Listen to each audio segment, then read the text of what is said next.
എതിരെ സംസാരിക്കാനായിട്ട് തന്നെയാണ് ഡിവൈഎഫ്ഐയും അതേപോലെ തന്നെ LDFും അതേപോലെ തന്നെ നമ്മുടെ ഈ പറയുന്ന UDFും എല്ലാം നിലകൊള്ളുന്നത്.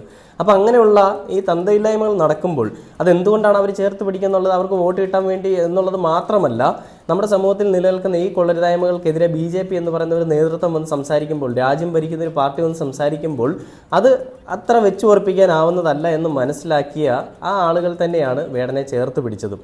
അപ്പോൾ അതിനുശേഷം വേടൻ്റെ ഒരു വരിയെന്ന് പറഞ്ഞാൽ, പാര് മുഴുവൻ എതിരെയെങ്കിലും പാട്ടുകൊണ്ട് ഞാൻ പോര് നടത്തും എന്ന് പറയുന്ന വേടൻ്റെ വരികളിൽ വേടൻ ഉദ്ദേശിക്കുന്നത് നമ്മുടെ സമൂഹത്തിലെ ഉന്നത കുലജാതന്മാരെന്ന് സ്വയമേ വിശേഷിപ്പിച്ച് നടക്കുന്ന തന്തയ്ക്ക് പറക്കാത്ത ആളുകളുടെ പരിപാടികൾ ഏതൊക്കെ നായിൻ്റെ മക്കൾ വന്ന് പറഞ്ഞാലും ഞാൻ അതിനെതിരെ എൻ്റെ പാട്ടുകൊണ്ട് പോര് നടത്തും, ജയിക്കും എന്നാണ് വേടൻ പറയുന്നത്. വേടൻ്റെ ജീവിതത്തിലെ കറുത്ത സാഹചര്യങ്ങൾ അല്ലെ പരുക്കൻ യാഥാർത്ഥ്യങ്ങളെ വേടൻ വരച്ച് കാണിക്കുമ്പോൾ അതിൽ അസഹിഷ്ണുത കാണിക്കുന്ന BJPയും അതേപോലെ തന്നെ മറ്റുള്ള പാർട്ടിയിൽ ഇരിക്കുന്ന ആളുകളും നിങ്ങളൊന്ന് വിചാരിക്കുക.